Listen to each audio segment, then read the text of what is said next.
Good afternoon, welcome to the UK Column News. It is the 18th of September 2014. Myself, Louise Collins, Mike Robinson and Nick are here in Plymouth, also known as the Dream Team.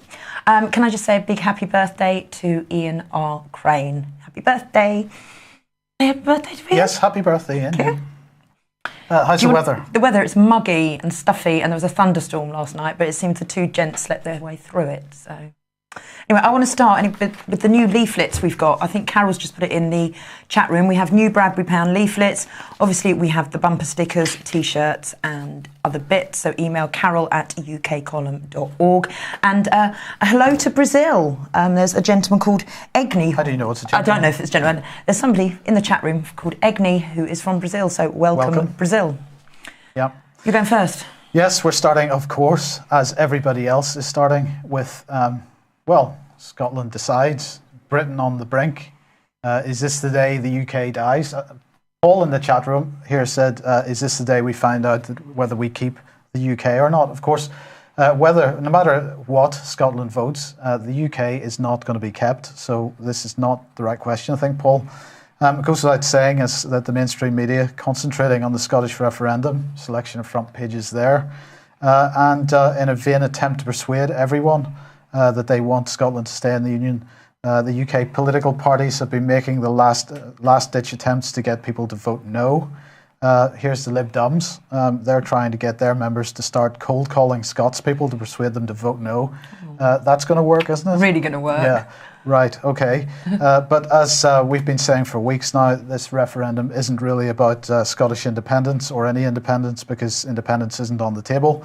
If there's a yes vote, a negotiation process begins, as highlighted by Devolution Matters blog here, to decide what the ongoing relationship between Scotland and the rest of the UK will be.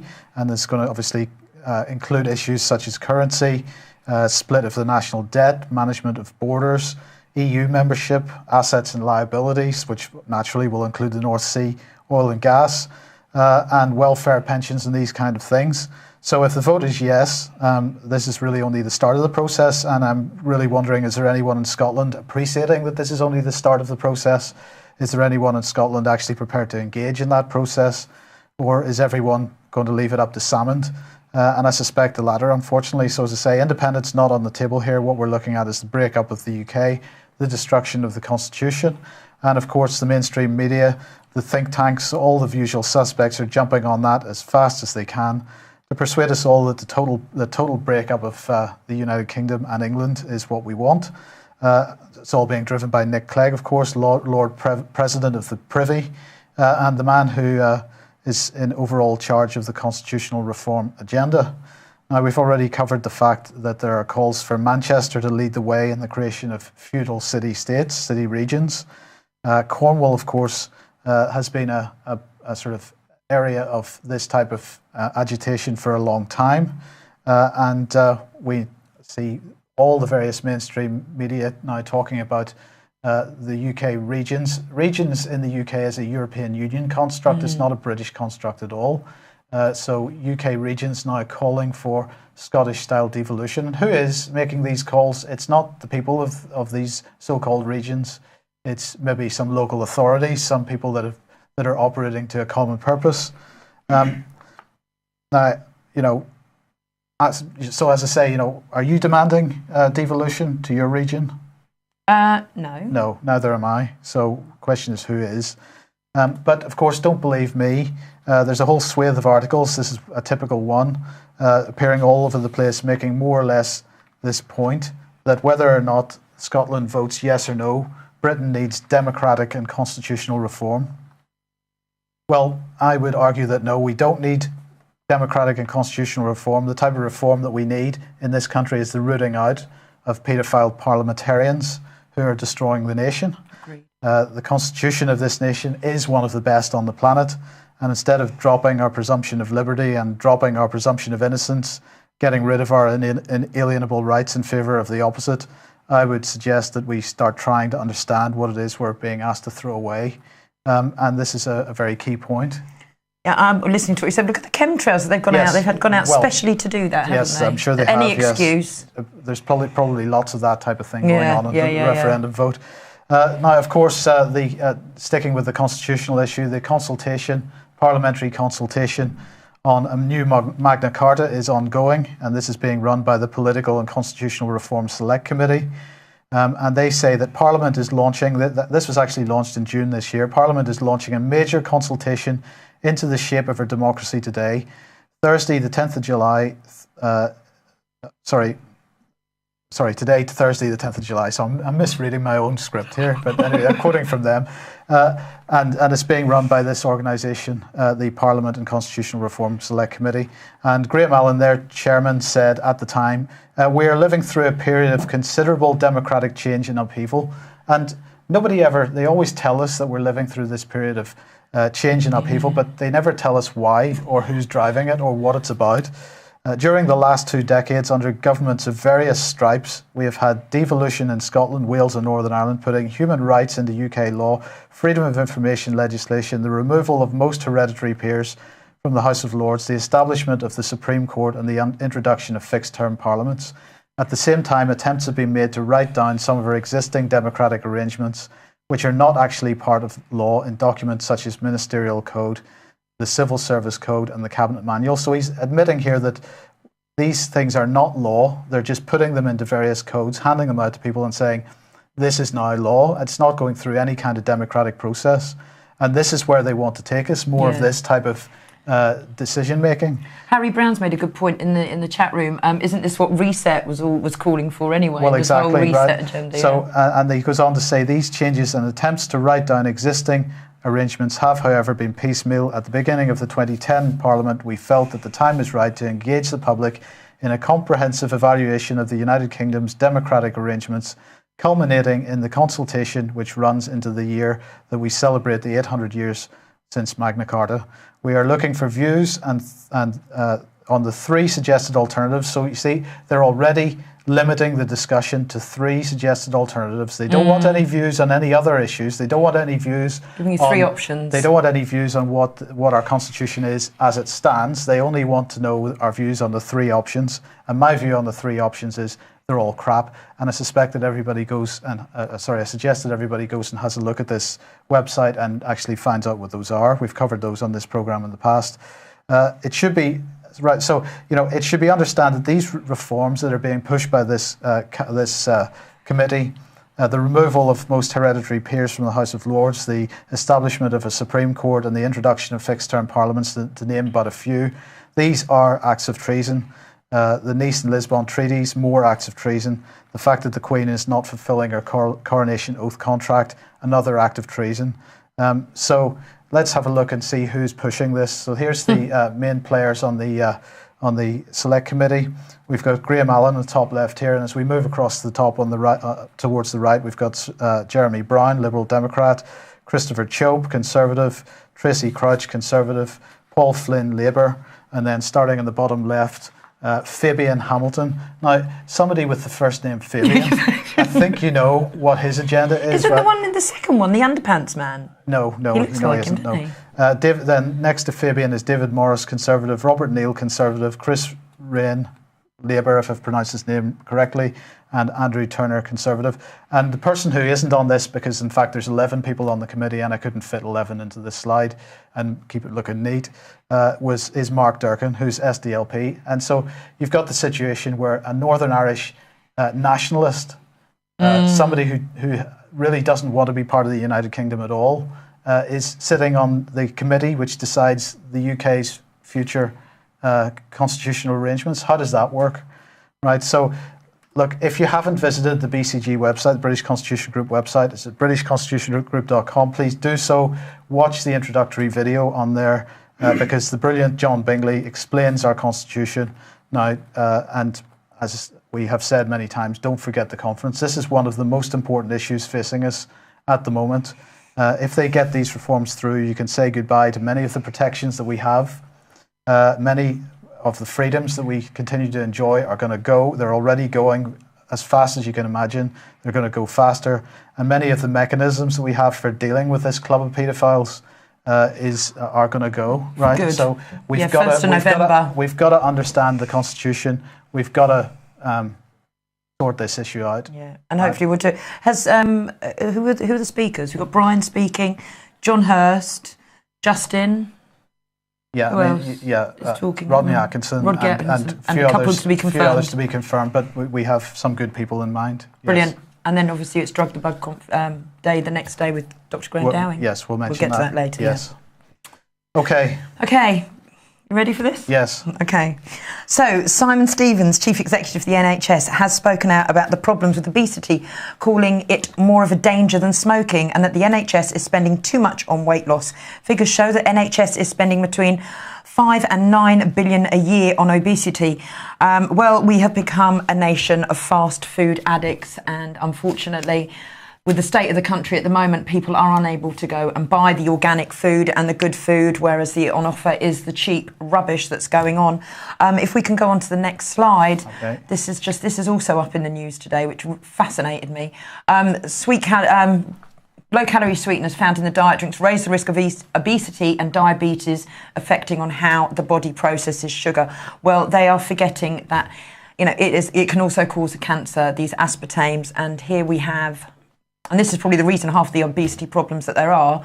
And here are some of the side effects to do with drinking these low-calorie drinks: decreased vision, headaches, migraine, epileptic seizures, severe depression, irritability, phobias, PMS, hyperactivity, multiple sclerosis, chronic fatigue syndrome, fibromyalgia, birth defects, including mental retardation. But we are allowing our children to drink, and these drinks are still legal. Shocking. Okay, next. Okay, 3,000 military US personnel are about to set off to West Africa to help supply the medical and logistical support for Ebola. We discussed this on the show the other day.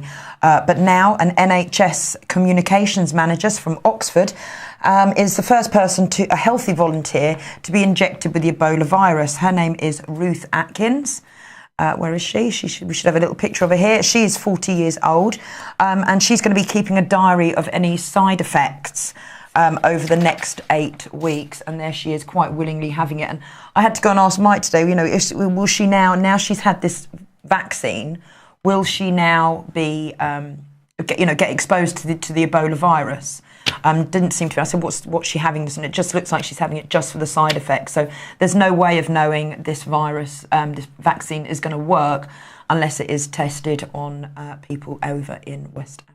Well, we don't really know whether she's even having it. No, of course we don't. No, she says she's an NHS publicity stunt to me. Yeah, just a promotion of vaccines. Yes. Yeah. Talking of which, 700,000 children between the ages of 11 and 13 will be offered the flu jab this autumn. Stoke will be the pilot town where years 7 and 8 will be given this vaccine. It saddens me in this article that parents are delighted about it. If they knew what was in these vaccines, I'm sure they would rethink. And I was actually showing a friend of mine last night that there is formaldehyde in these vaccines. There is thimerosal in these vaccines. There is aluminium, amongst other things. And can I just add, I need to say a big thank you to the Facebook people, because all we could find first thing this morning is news on Scotland. So I put a call out, and that was one of the stories coming from Facebook friends. So thank you guys for sending the stories. It's been a great help. Where are we going now? You're going. Great what? Help. Sorry, I went out a bit too much. Off you go. Okay, so I want you to meet Olivier Blanchard. Olivier Blanchard is Economic Counsellor and Director of Research at the International Monetary Fund. He's a citizen of France, of course, just as Christine Lagarde is, so all nice club there. But he works mainly in the States as an academic, and he calls himself a macroeconomist. So he's written an article for the International Monetary Fund called Where Danger Lurks, in which he's saying that basically there's no hope for the current financial system. So they're finally admitting it. I'm not sure whether that is him actually in the bottom right there, but anyway, he says while people continue to think, so he's basically saying that while people are continuing to think in the financial box that economists like him lock themselves inside, that there's nothing can be done. He begins by trying to explain how it was that the world's supposed leading economies and financial authorities had no idea that there was a crisis such as the 2008 financial crisis, that could happen. He's basically saying that while people are continuing to think in the financial box that economists like him lock themselves inside, that there's nothing can be done. He begins by trying to explain how it was that the world's supposed leading economies and financial authorities had no idea that there was a crisis such as the 2008 financial crisis that could happen. what can you say about that? That an economist, another top economist, is saying, well, we just couldn't see it happen, couldn't see it coming. He maintains that the technique used by so-called macroeconomists were based on a worldview which, while encouraging economic fluctuations, maintained that they were regular and essentially self-correcting, is what he's saying in his little article there. So everything is self-correcting. We don't have to worry about it. We can do what we like and it just sorts itself out in the end. Well, of course, that's not it at all. At the end of the day, what actually happened was collective denial while they were raking in millions, a sort of dispassionate view of the world with a touch of "I'm all right, Jack." It goes on. The article goes on to look at solutions, but of course he doesn't actually have any. And in fact, he finishes up by saying, quote, "Trying to create a model that integrates normal times and systemic risks may be beyond the professions, the economic professions, conceptual and technical reach at this stage." In other words, we haven't got a clue. No. We don't know what we're going to do, right? Well, fortunately, others do have a different view. More and more nations signing up to the BRICS initiative, DACA being the latest. And China, of course, is trying to get rid of as many worthless dollars as it can. And they're doing that by spending it as quickly as they can. So they're now going to pump $81 billion into Chinese banks in order to fund Chinese infrastructure projects. So they're replacing worthless paper with physical assets. Argentina continues the fight against the so-called vulture funds and continues to engage in an ever tighter relationship with China and with Russia, as they're mentioning in this article, and they're talking about trade agreements with regard to food supply. And Zimbabwe now jumping on the bandwagon as well, a $3 billion mining contract with Russia to develop a platinum mine. But back here in the UK, and thank you to the viewer who sent this to us, is a scan from History Today magazine. Banks to the rescue, they declare, and they say the opening battle of the First World War was won by the Bank of England before the British had fired so much as a shot. Well, I would put a big fat knot over the top of that. So historians and economists completely missing the point yet again. This article about the near financial collapse of 1914 in the Bradbury pound, suggesting that the Bank of England saved the day and missing the implications of that precedent, which was set in August of 1914. So we've got Russia, China, India, Brazil, South Africa, Argentina, Egypt, Guatemala, and a host of other so-called emerging nations that are starting to get it. And they understand the difference between economy and finance. They understand that economy is physical, it's real, it's not made up out of nothing like money is. But I have to say, Olivier Blanchard is right. The financial system is utterly bankrupt in every sense of the word. But our financial leaders have no answers. The BRICS is showing one way, and perhaps we should be paying more attention to that. Yeah, I agree. Okay. Well, moving on then. Somerset Levels, the floods. Millions unpaid, according to Farmers Weekly here, millions unpaid in Farm Flood Recovery Fund fiasco. It's not a fiasco. This was the intention from the start. The government advertised a £10 million pot of money to help farmers, allegedly, to help farmers deal with the flooding which was deliberately caused. So what actually is the process? Well, the farmers have to decide what it is they're going to do. They have to make an application to DEFRA. DEFRA decides if their plans for the countryside are fit with DEFRA's policies. And if they agree that the farmer is going to get some money, then it comes in the form of a refund. In other words, the farmer has to stump up the cash first. And then at some point, the government in the future may pay that money back if the farmer could provide all the necessary receipts. But it's up to DEFRA. It's down to them where they decide who's going to get the refund and who's not. DEFRA makes a decision, so it's DEFRA and the Environment Agency's policy to flood this land in the first place. DEFRA decides whether the farmers' plans suit them, and if they agree, to refund the money. But the point is the farmer has to find the money in the first place to do the work. I mean, there's no way that land can be used for unless we have a serious drought. It must be so... No. It'll never be used again. No, it can be used again, but it needs some money spent on it. But my point here is that DEFRA's claims that they're going to provide a £10 million fund for the farmers are all a bunch of hot air because they're not providing anything. And it's just another farming scam as far as I can see. Yeah. Okay, what's going on in Iraq then? Okay, Haider al-Abadi, the new Iraqi president, has made a statement saying his country does not need or want foreign troops, but would rather they continued and expanded the campaign against extremists in Syria. A military operation in Ramada, Fallujah and Haditha started on Wednesday against ISIS insurgents by the Iraqi government, but he says no thank you to the offers of help. Obama and King David. No thanks. Yes. Okay, so Cleggy, ISIS, Cameron. On his LBC programme, Mr Clegg hit back at Cameron over the suggestion that he could ignore Parliament and order the RAF to bomb ISIS. Mr Clegg said the PM has been clear, I have been clear, and this will of course have to be debated and voted on in Parliament if Britain is ever asked to participate in military action.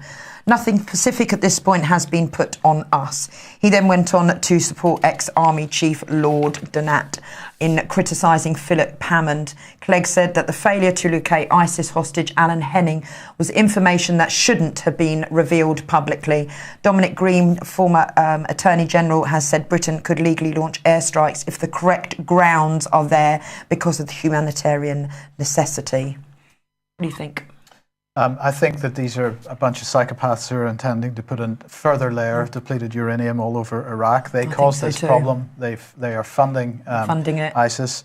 Actually, a couple of interesting articles on Patrick Henningson's 21stCenturyWire.com on this subject and who's funding whom with regard to ISIS and Syria and so on, and agreements between the Syrian rebels that we're funding and ISIS. Yeah. So is there a channel of money coming from the British government through Syrian rebels to ISIS? I believe there is. Patrick certainly seems to believe there is. I suggest everybody gets on that website and has a look for that. How long do you think it is before they're going to parade another person in an orange jumpsuit out? Well, they're already lining. I know they're lining it up, but how long do you think it's going to be? Is there going to be an uproar that if it goes to Parliament and they lose? It's not going to lose.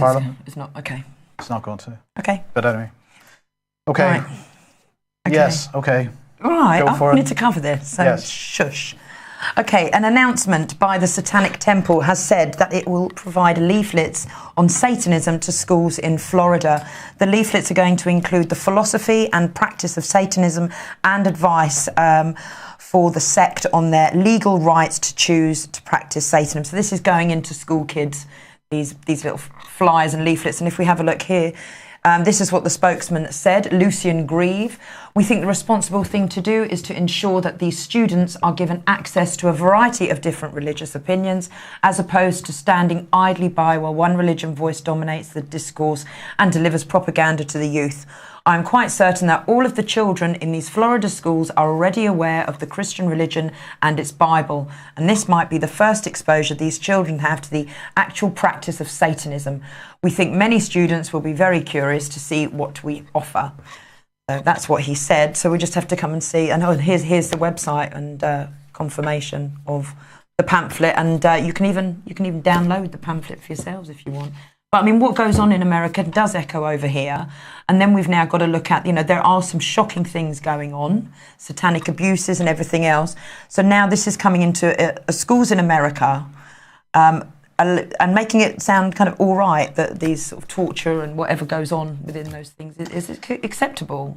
Bertrand Russell, said in the 1950s, he wrote in a book, if you can catch the patient young enough, you can persuade them that snow is black. Exactly.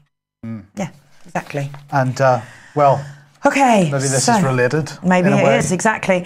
Any viewers in Rotherham, if you can make it to the town hall tonight, there's going to be a meeting to discuss the appointment of a new police commissioner after Sean Wright finally took the hint and moved from his post.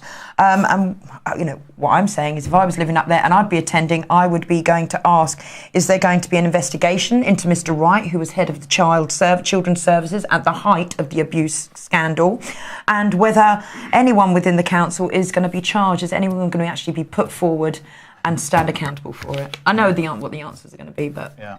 These are the questions that really need to be asked. So if you're around that area and get to Rotherham, get down there. What are you laughing at? No, so I'm not laughing at that. I want to make 2 points here. First of all, the lady that was on the that was interviewed by Jason and Mark that we had on the programme Thursday week ago. The lady from Rotherham that was at the protest. Yep. She is going to be on the programme, I believe, on Tuesday on this programme. Oh, is she? Yes. Oh, nice. And in fact, she's been inundated with contacts from mainstream media since she was on with us. Is she the one who's also arson? Yeah, her daughter. Yes, yeah. that's okay. correct. Oh, yes, brilliant. yes. Okay. Sorry, I do apologise that I've forgotten her name at the moment, but I've got quite a lot of names buzzing around my head at the moment. I bet you But have. I just wanted to comment on Azra's comment here that Bertrand Russell is my idol. Indeed, he is, and I Really? strongly suggest that lots of people read his books, because you'll begin to understand a lot of the things that are going on at the moment if you do. Yeah. Particularly the impact of science and society, which is where that quote that I just made comes from. But a number of his other books give hints as to what's going on at the moment as well. Okay, good. So, of course, my definition of idol may be different from others. All right. Can we just say there's a something you throw rocks Facebook at. page? What? Nothing. God. Right, there is a Facebook page for Melanie Shaw, Justice for Melanie Shaw. If people can go on there and support it, there's lots of information on there and how to write. As I said, there is apparently an email address if you want to give over all your personal details to to the government private prison service, etc. Otherwise, just give her, just write to her. And also, we didn't mention Robert Greene, but Brian will be fuming. How many days now? If I can recall, yesterday it was 120, so 121 days now. Yes. You got Robert. Right, look, we've got a shorter news today because Brian's not here, and so we apologise for that. Also, there's very little on the news agenda today other than Scotland. So, but can we just remind you once again, the conference, 1st and 2nd of November, you can find out more at doomwatch.biz. But if you are a British Constitution Group member, there are discounts on the ticket price for members. So please order your tickets via the BCG website, and you need to log in. If you've got any problems logging in, please give the BCG a shout, and they will sort that out for you. Yeah, and it's going to be a really good weekend. First, and I'm looking forward to it. Yep. Can we just again, bumper stickers, new leaflets? Where's the new one? New leaflets. Carole, CAROLE at ukcolumn.org. And as we said, we keep saying, if you've got some news stories that you want us to cover, email us. It'll be editor at UK Column, Louise at UK Column, Nick at UK Column, and obviously .org, yeah, and obviously big man, Mr. Brian. That's it. Okay. Thank you. We shall see you tomorrow. Malcolm will be here tomorrow, so it may be Malcolm and me doing the news tomorrow, and we'll see you tomorrow. Now, if he's not eating. Okay, bye.